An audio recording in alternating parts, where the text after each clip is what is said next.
ছোট বাচ্চা থাকাকালীন যদি আবার বাচ্চা পেটে আসে তাহলে কি বাচ্চা নষ্ট করা যাবে? বাচ্চা নষ্ট করা যাবে না ভাই, এটা খুব জঘন্য অপরাধ।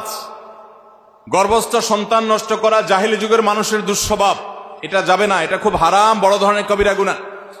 বাচ্চা আপনার যদি এরকম হয় যে একটা বাচ্চা আছে, আরেকটা বাচ্চা আল্লাহ তাআলা গর্ভে মাতৃগর্ভে দিয়েছেন, অসতর্কতা বশত বা যেভাবে হোক আপনার হয়তো এখন বাচ্চা হলে সমস্যা হতো, তাও আল্লাহর ফয়সালা হয়ে গেছে, তাহলে আপনি এই অজুহাতে যে বাচ্চা আরেকটা আছে একটু কষ্ট হবে এই ঠুনকো অজুহাতে আপনি গর্ভস্থ ভ্রূণ হত্যা করতে পারবেন না, সেটা আপনার জন্য জায়েজ হবে না।